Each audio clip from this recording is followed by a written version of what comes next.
डल झील के पास मौजूद हूँ।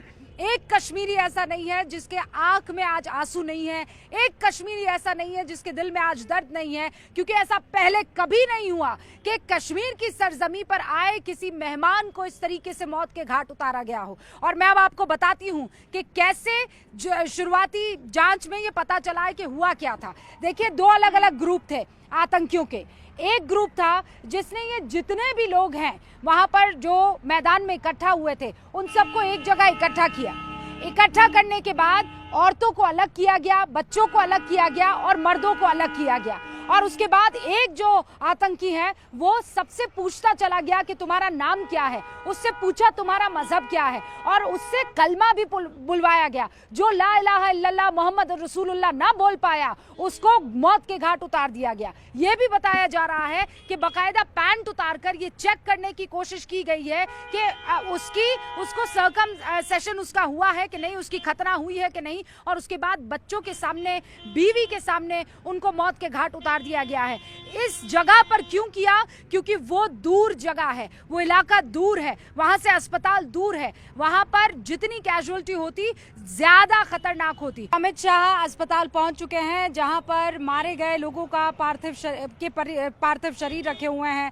27 लोगों को मौत के घाट उतार दिया इन आतंकियों ने। ये आतंकी जो है वो कैमरा लगा हुआ हेलमेट पहनकर आए थे। इन्होंने जो कुछ भी किया है वो सारी रिकॉर्डिंग इन सारे आतंकियों के पास मौजूद हैं। ये 3-3 के ग्रुप में आए थे।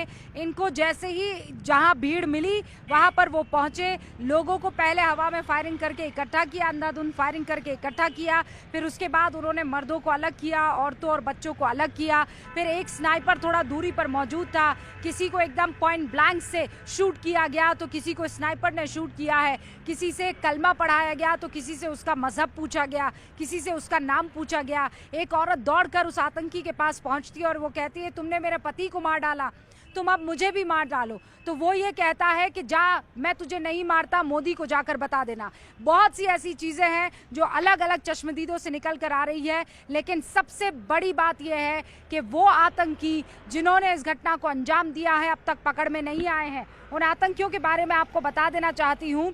2 नाम निकलकर सामने आ रहे हैं। एक नाम है आदिल गौरी, लश्कर-ए-तैयबा का ये आतंकी है, पाकिस्तान से ट्रेंड है, पाकिस्तानी है। और दूसरा आतंकी है आसिफ शेख, ये भी पाकिस्तान से ट्रेनिंग ले चुका है और ये भी पाकिस्तानी है। एक तस्वीर वायरल हो रही है जिसमें एक पाकिस्तानी जिस तरीके से लिबास पहनते हैं बिल्कुल वैसा ही जब्बा पजामा उसने भी पहना हुआ है। और अमित शाह इस वक्त आपको स्क्रीन पर दिखाई दे रहे हैं। अमित शाह अस्पताल पहुंच चुके हैं। यही अस्पताल में वो श्रद्धांजलि इस वक्त दे रहे हैं उन तमाम पार्थिव शरीरों को जो यहाँ पर आए थे इस जन्नत में सुकून की सांस लेने के लिए। लेकिन पहलगाम में आतंकियों ने उन सबको खत्म कर दिया, उनकी हत्या कर दी। और वो भी ऐसी, वो पल आप बस महसूस कर सकते हैं कि आपको ये मालूम है कि आप आतंकियों के हत्थे चढ़ चुके हैं और कोई इंसानियत का तकाजा नहीं है। वो आपसे पूछते हैं कि बताओ तुम्हारा नाम क्या है, वो आपसे पूछते हैं कि बताओ तुम कहाँ से आए हो। लेकिन इस बार मकसद कुछ और है। इस बार मकसद है तुम्हें पहचानना कि तुम किस धर्म से ताल्लुक रखते हो। क्योंकि एक शख्स बताया जा रहा है जो कलमा गो था, जो मुसलमान था, और उसे इसलिए मार दिया गया क्योंकि वो बर्दाश्त नहीं कर पाया कि आतंकी उसके मेहमानों के साथ इस तरीके से बर्बरता कर रहे हैं। 27 डेड बॉडीज जो पर्यटकों की हैं, उनको विनम्र श्रद्धांजलि देने के लिए देश के गृह मंत्री अमित शाह आपको दिखाई दे रहे हैं। ये बहुत भावुक पल है, ये बहुत ही दुखी कर देने वाला पल है, क्योंकि किसने सोचा था कि जिस ज़मीन पर आप खुद को एंटरटेन करने के लिए, खुद को 2 पल सुकून के बिताने के लिए लाएंगे, वो आपकी ज़िंदगी के कुछ आखिरी क्षण मौजूद होंगे। इस वक्त ये देश के लिए बहुत मुश्किल की घड़ी है।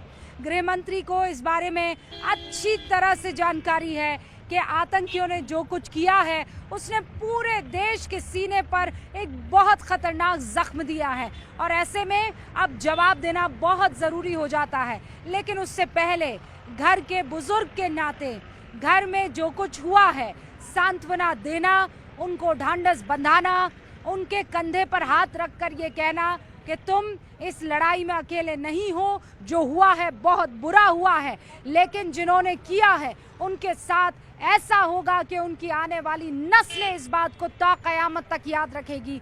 हम भी उस पल का इंतज़ार कर रहे हैं और इसीलिए बैठकों का दौर चल रहा है। ये कड़ी निंदा का दौर नहीं है, ये वो दौर नहीं है कि जब ये कहकर कि देखते हैं जांच खत्म होगी कहाँ तक पहुँचती है, बात खत्म हो जाएगी। ये वो दौर है जब एयर स्ट्राइक होता है, ये वो दौर है जब सर्जिकल स्ट्राइक की जाती है, ये वो दौर है जब 370 हटता है और कश्मीरी हाथ से हाथ मिलाकर, कंधे से कंधा मिलाकर हिंदुस्तानियों के इस्तकबाल में मौजूद रहता है। ये वो दौर है जब कश्मीरियों ने देखा है कि जब दूरियां हटती है वो वार से नहीं, वो प्यार से हटती है और उस प्यार को आगे बढ़ाने का मौका आया। उससे पहले आतंकवादियों ने इस तरीके की नृशंस हत्या की है 27 लोगों की। कोई महाराष्ट्र से आया था, कोई राजस्थान से आया है, कोई बेंगलुरु से आया था, कोई किसी और इलाके के हिंदुस्तान के आया था और वो सब आज की तारीख में बस इंतजार कर रहे हैं कि जवाबदेही क्या होगी, किसकी होगी और कैसे होगी। वहाँ पाकिस्तान की तरफ से कह दिया गया है कि भाई इस हमले में हमारा कोई वास्ता नहीं है, लेकिन जो तस्वीरें हमारे पास आई है उन आतंकियों के पहनावे से आप समझ जाएंगे कि ये पाकिस्तानी पहनावा है। उसके हाथ में AK-47 है, हेलमेट लगाया हुआ था, हेलमेट पर कैमरा माउंटेड था, यानी वो जो कुछ भी कर रहे थे वो सब का सब रिकॉर्ड हो रहा था। और इसीलिए इंतजार कीजिए कि जब वो गिरफ्तार होंगे या जब उनको मार गिराया जाएगा तो बहुत सी ऐसी चीजें निकलकर सामने आएगी जो पाकिस्तान को बेनकाब करेगी। फिलहाल ये तस्वीरें देश के गृह मंत्री अमित शाह की है, जो अपनी श्रद्धांजलि अर्पित करने के लिए देश की तरफ से अपनी श्रद्धांजलि अर्पित करने के लिए उन तमाम पार्थिव शरीरों के आगे मौजूद हैं। उनसे वो माफ़ी भी मांग रहे होंगे, उनसे वो प्रार्थना भी कर रहे होंगे, उनसे वो इस वक्त वो 2 मिनट का जो मौन है उसमें हर चीज़ के बारे में सोच रहे होंगे, क्योंकि देश की सिक्योरिटी की जिम्मेदारी गृह मंत्री के कंधे पर है और गृह मंत्री जानते हैं कि यहाँ बहुत बहुत बड़ी चूक हुई है और इस चूक का जवाब इस वक्त ज़रूरी है और इस चूक का जवाब किसी और को नहीं, उन आतंकियों को देना होगा, पाकिस्तान को देना होगा।